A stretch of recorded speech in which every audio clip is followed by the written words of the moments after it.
Boa noite. Boa noite, meninas. Boa noite. Boa noite, pessoal da Campus Party. A gente hoje começa mais uma discussão voltada para essa temática de vírus e viroses, o contexto atual de pandemia que a gente vive. A gente vai dividir aí em 3 momentos. A professora Silvana vai iniciar com uma contextualização de viroses, depois a professora Ingrid traz esse enfoque mais relacionado à saúde pública, e para fechar a gente fala um pouquinho sobre essa lógica de tratamento de Covid e perspectivas em cima dessa patologia. Doutora Silvana. Boa noite a todos. Boa noite a todos. É um prazer estar aqui com vocês nesse momento, para a gente discutir um momento que está tão em alta, né, em épocas de pandemia. E para a gente levar essa fala adiante, eu vou compartilhar uma tela aqui com vocês.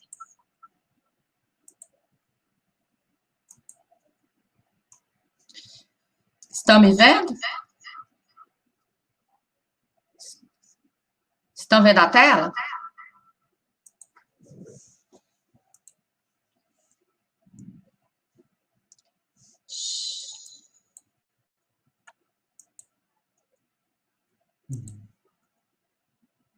Não.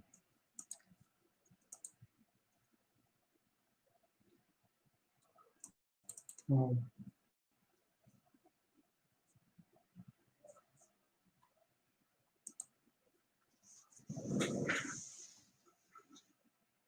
Estão vendo a minha tela?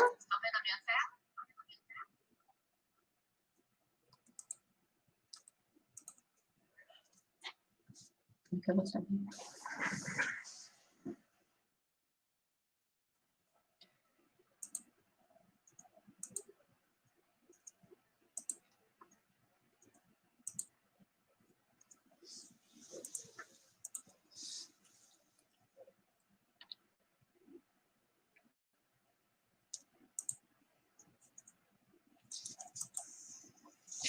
Bem, então o que nós vamos falar em razão para refletir nesses tempos de pandemia?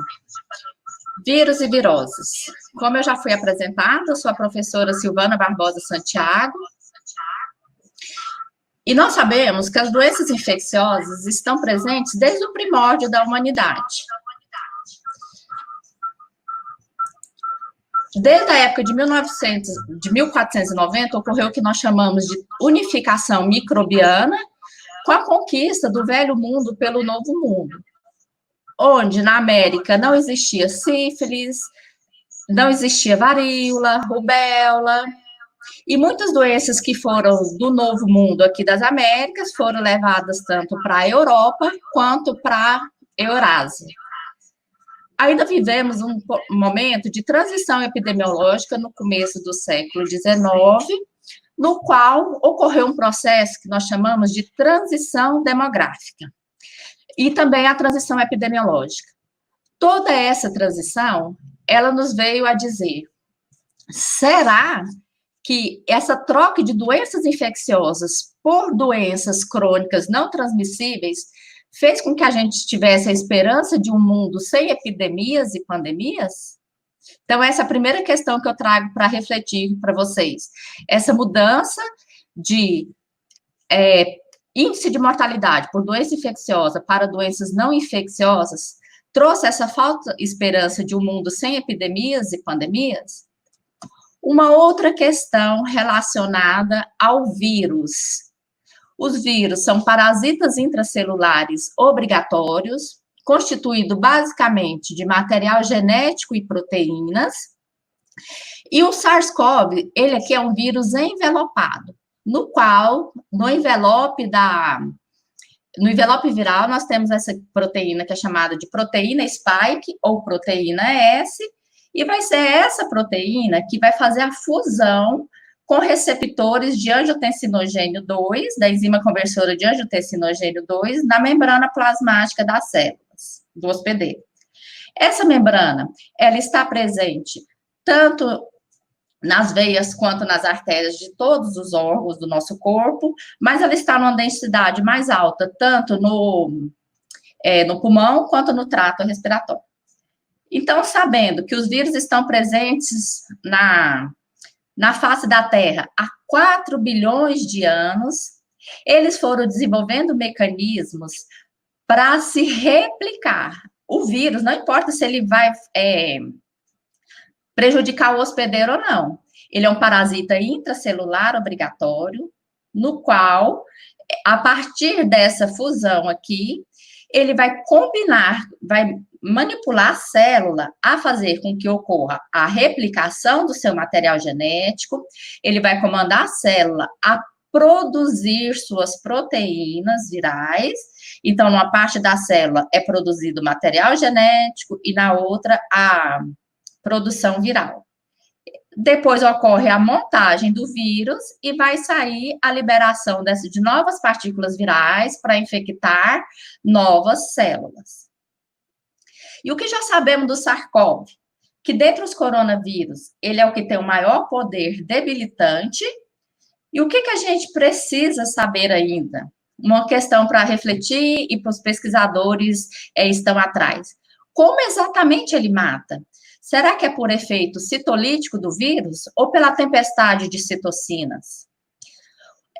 Dentre os coronavírus, dentre os vírus causados, né, tem seu material genético com RNA, os coronavírus são os que possuem esse maior genoma de RNA. E foi observado que no SARS-CoV-2, ele tem um intenso mecanismo de reparo genômico, de revisão genômica. E isso faz com que ele não sofra muitas mutações deletérias.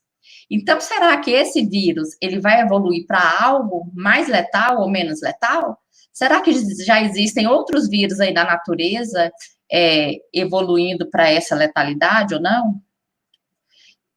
A maioria do material genético do RNA, do vírus RNA do SARS-CoV-2, ele é combinado por um processo de mutação ou de recombinação do RNA.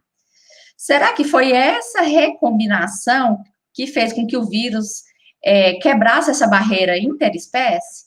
Porque o vírus, o SARS-CoV-2, ele tem 96% de homologia com o coronavírus de morcego e 90% de homologia dos pangolins. Isso estão fazendo os pesquisadores descobrir se existe um hospedeiro intermediário. E qual é uma outra necessidade que a gente sente aqui? Aumentar a vigilância dessas zoonoses emergentes. Aí no SARS-CoV, ele está equipado exclusivamente para forçar a entrada da membrana nas células, para forçar a entrada do vírus na célula. Enquanto alguns coronavírus, eles causam só infecção do trato respiratório superior, o MERS-CoV e o SARS-CoV, ele não tem tanta afinidade lá pelo trato respiratório superior, mas ele tem uma grande afinidade pelo pulmão. E já o SARS-CoV-2, ele tem tanto essa afinidade, tanto pelo trato respiratório superior, como o trato respiratório inferior. O que os pesquisadores estão procurando agora? Essa grande afinidade pelo pulmão, será que há um receptor, um segundo receptor, que vai fazer com que o vírus inicie seu ataque? Alguns pesquisadores viram que a proteína S, a spike, ao se ligar na membrana celular do hospedeiro, são ativadas algumas proteases e dentro delas a furina. Só que essa enzima não é vista em outros coronavírus, nem no vírus da influenza, e nem no vírus da influenza, não vão possuir esses CITES. Então, estão vendo aqui que nós temos muitas questões para refletir, e os fatores que podem causar essas viroses emergentes. Tem alguns fatores que não são modificáveis, como os fatores genéticos e biológicos, e os fatores modificáveis, como fatores físicos e ambientais, ecológicos, sociais, políticos e econômicos, que vão ser detalhados com mais detalhe na frente. Aqui estão as minhas referências e aqui os meus contatos.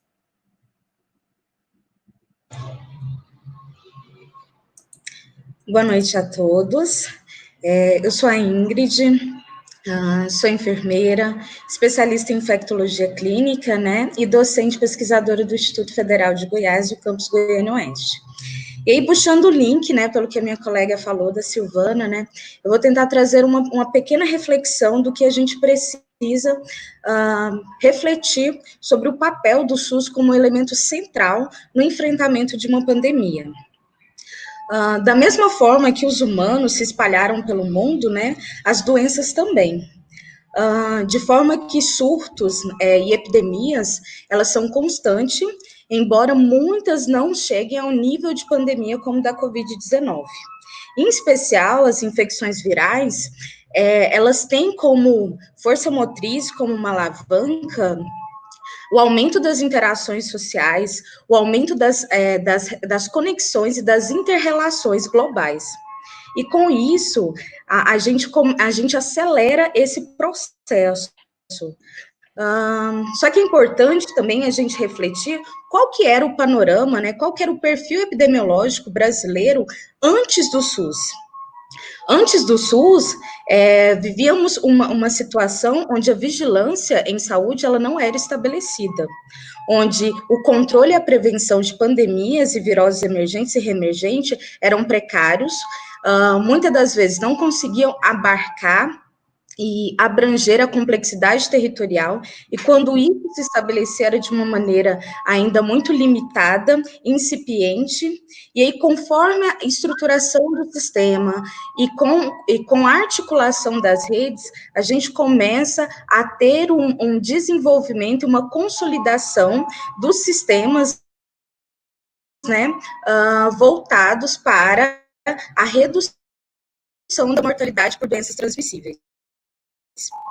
E quem que é o sistema de grande relevância? A gente vai ter o Sistema Nacional de Vigilância em Saúde. E exatamente agindo em articulação com as redes básicas, com as redes de atenção, que eu começo a mudar esse panorama. E qual que é esse objetivo? É reduzir os impactos de uma pandemia em termos de morbidade, é otimizar os recursos existentes por meio de planejamento e de programação oportuna, e também reduzir a repercussão de uma pandemia nos aspectos sociais, socioeconômicos, e também no funcionamento dos serviços essenciais. Então, o SUS não é assistencialista. Ele é muito mais complexo. Ele não é um sistema assistencial, ele não é um órgão à parte, ele é um sistema inteiro. Né? E para isso também, você precisa estabelecer, e a partir dele, né, dentro do âmbito do SUS, você começa a estabelecer medidas de prevenção e controle. E ela segue, normalmente, 4 eixos estratégicos, que é o eixo saúde, o eixo econômico, o eixo social e o eixo de segurança.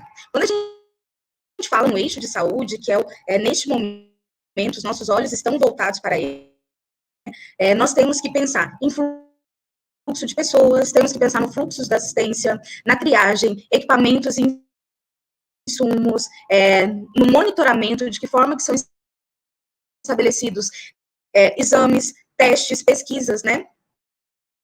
E aí, no eixo econômico, nós temos as projeções do impacto econômico de uma pandemia, além de como que se deve restabelecer as atividades econômicas quando elas são cessadas, que é o que a gente está acompanhando atualmente. E no eixo social, como que eu vou assegurar essa população a população, e eu trago aí para a população de baixa renda e de vulnerabilidade, que nesse contexto eles sejam assegurados. E, juntamente com isso, eu também tenho um eixo de segurança, né, que é como que eu vou manter os índices de segurança pública. Então, quando a gente pensa na articulação desses eixos estratégicos, pensando em vigilância em saúde, a cidade é muito grande. Mas a gente tem também um sistema que vem trabalhando isso de uma forma muito, muito oportuna desde o seu surgimento, que é o nosso sistema de saúde.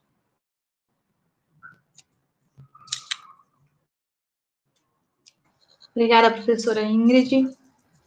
Se a gente pensar, então, nesse contexto geral, né, pegar essa ideia de nós temos vírus que nos acompanham desde o início da humanidade, Nós temos chegado hoje nesse evento pandêmico de Covid-19, além da patologia, ela ter efetivamente, né, um estrago, ela fazer um estrago no organismo, a gente tem um problema de saúde que engloba vários setores. A gente tem uma doença que ela é social, ela é educacional, ela é política, e ela é efetivamente um problema para a saúde pública, para a clínica, de modo geral. Se a gente pensar na organização, né, nós temos todo esse enfoque de a evolução da sociedade e a evolução das doenças virais associadas, esse papel super importante do SUS nesse processo de contenção e prevenção dessas patologias. A gente fica, em termos de manejo de doença, pensando, né, mais específico em COVID, e no que a gente consegue fazer, a gente vive hoje um gargalo muito importante, um gargalo de condições de tratamento. Nosso sistema público-privado, ele está saturando, e a gente, do ponto de vista de pensar em medicamentos, em terapias farmacológicas, a gente vive um momento muito incerto. E a gente vive um momento muito incerto porque a gente ainda não conseguiu encontrar, como para as demais viroses que a gente, né, frequentemente tem acesso, um tratamento eficaz, seja ele uma terapêutica clínica associada com uma terapêutica medicamentosa. E o que a gente tem hoje de informações, que são informações mais robustas, são tentativas. Vocês pensarem, por exemplo, né, no caso dos antivirais, nós temos em teste, e aí nós pulamos várias etapas da pesquisa laboratorial e pesquisa pré-clínica, e nós estamos vivendo hoje um momento de teste diretamente no ser humano de várias drogas, né, de vários medicamentos, ou perspectivas de uso de várias moléculas como medicamentos. E muito tem se falado nesses antivirais, principalmente daquelas moléculas que a gente fala que acontece um reposicionamento, ou uma redefinição, uma reorganização da função desse medicamento. Então, esses reposicionamentos, de fármacos, eles têm sido vistos muito interessantemente com uma perspectiva passível de ser utilizada. O que a gente tem de problema até hoje? A gente não achou um fármaco que fosse 100% efetivo contra todas as variantes de evolução da doença, e efetivo mesmo dentro de um nicho de evolução da doença, ou de um quadro clínico da doença para todos os indivíduos. Então, a gente tem muitas opções, tem muitos testes, mas até agora o que a gente não tem é algo que seja 100% eficaz. E nessa busca para medicamentos antivirais, a gente tem trabalhado com duas classes, vamos falar assim, duas classes gerais de possibilidade de terapêutica quando a gente pensa em Covid-19. Nós temos uma clássica de antivirais, e aí são moléculas que vão interferir no metabolismo do vírus, então o coronavírus, como ele vai se comportar na célula. Essas moléculas, ou esses protótipos a fármacos de interesse, ou protótipos ou tentativas, né, de terapêutica, elas vão atuar desde a inibição da entrada do vírus na célula, passando pelo processo de multiplicação viral e finalizando com essa perspectiva de reduzir carga viral e reduzir o impacto da evolução da doença. Então, nós temos medicamentos como os antivirais que a gente usava para tratamento de H1N1 sendo testados, alguns medicamentos que nem eram antivirais, que eram medicamentos para malária, que eram medicamentos para verminose, que estão sendo testados nesse sentido. E uma outra tentativa terapêutica que foge dessa classe de antivirais, mas que está tendo uma importância muito grande para a COVID, uma classe de medicamentos que tentam burlar essa tempestade de citocinas que a professora Silvana falou.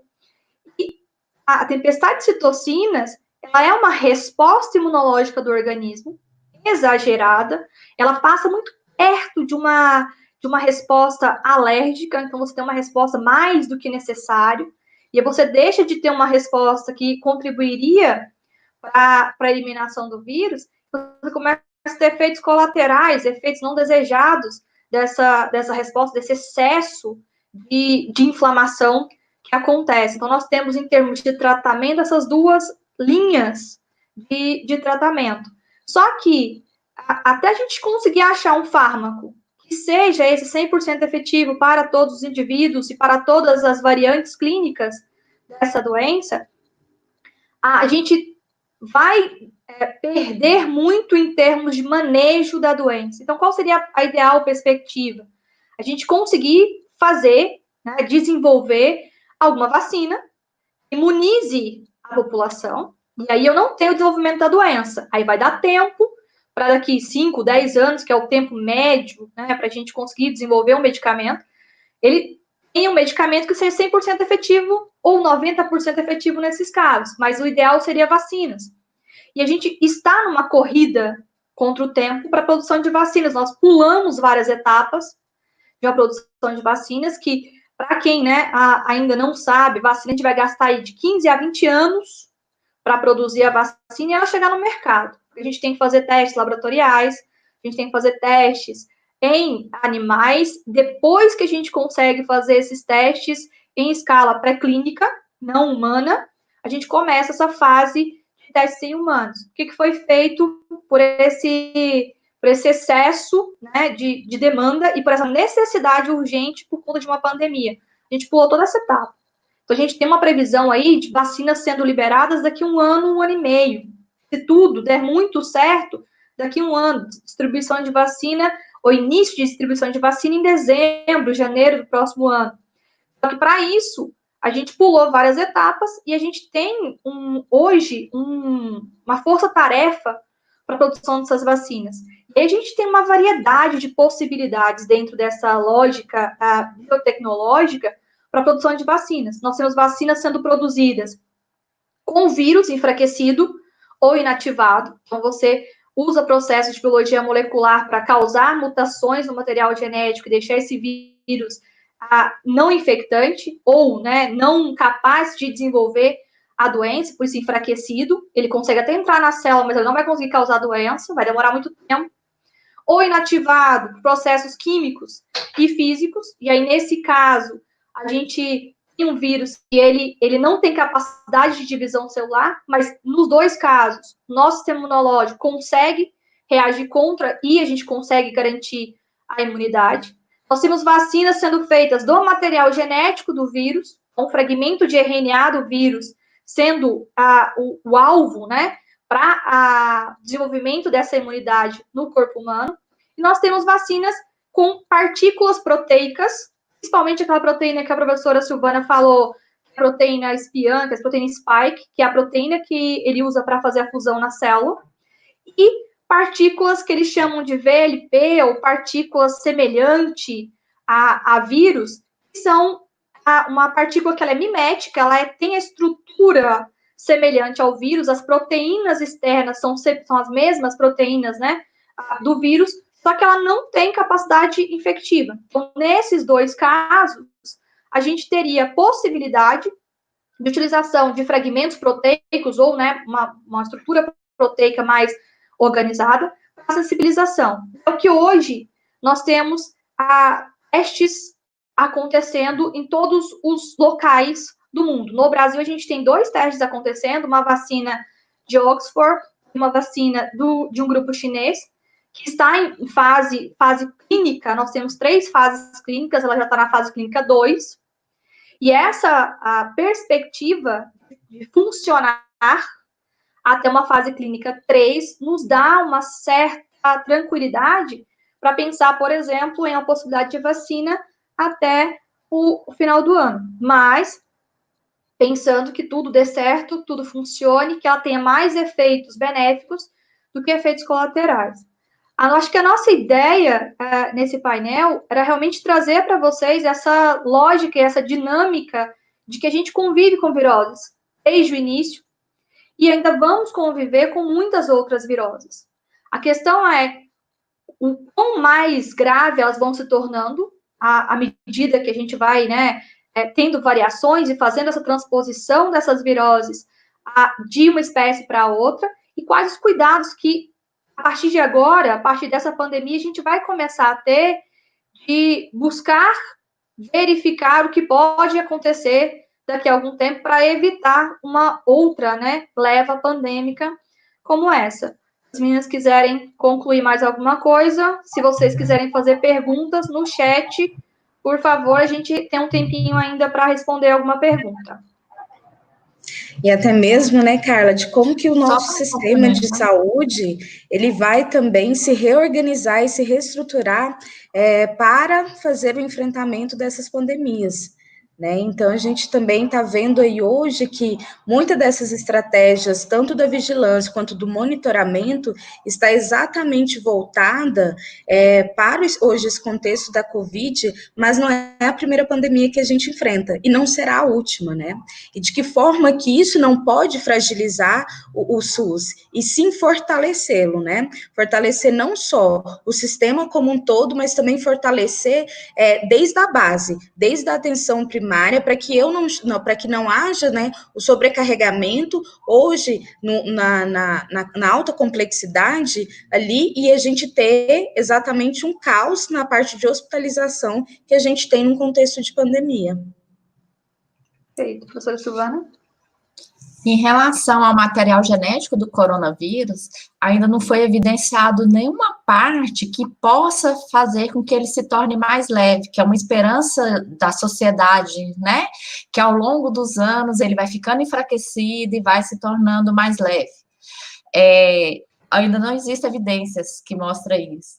E um outro lado que a gente tem que levar em consideração não é só o vírus em si, e todos esses fatores ambientais. Será que ainda cabe no século XXI uma pessoa não poder lavar as mãos para prevenir uma virose por falta de água, por falta de sabonete, né, de outras condições higiênico-sanitárias tão necessárias para a nossa sobrevivência humana? Então, era mais um ponto para a gente poder refletir. Se quiserem fazer alguma pergunta aí no chat, estamos à disposição.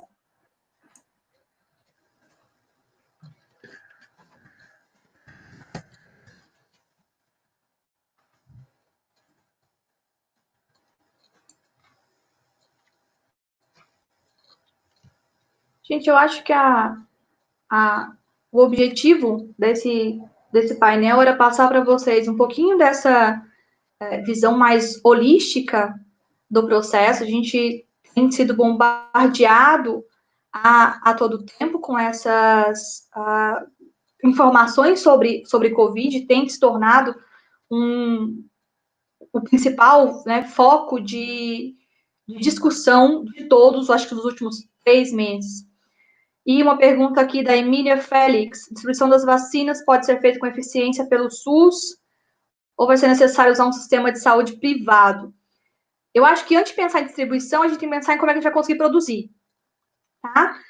E a gente, no Brasil, a gente é privilegiado porque a gente tem o Instituto Biomanguinhos, uma associação da Fiocruz e apoio do Butantan, que eles têm um complexo de produção que é referência mundial em termos de vacinas.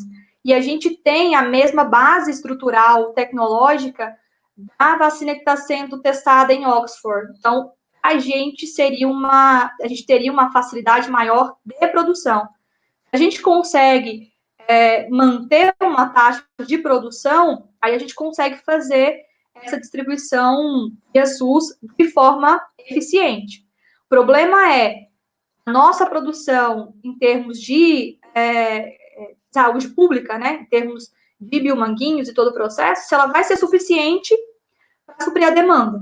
A gente não conseguir produzir suficiente para suprir a demanda do público, o setor privado, ele vai ter que acabar ajudando no processo. E a gente vai começar a mexer com importação de vacina e todo esse processo. Gente, muito obrigada pela atenção. Nosso tempo deu. Acabou. E eu espero que vocês tenham né, aumentado um pouco mais os conhecimentos acerca disso. Quem ainda tiver dúvida, quem ainda quiser fazer algum aprofundamento sobre esse tema, a gente tem os contatos, vocês só entrarem na página do evento, vocês conseguem contato da gente e a gente vai conversando ao longo do evento com vocês, ok? Obrigada, meninas, obrigada à organização. Obrigada. Aproveitem o evento. Agradeço. Obrigada. Boa noite a todos.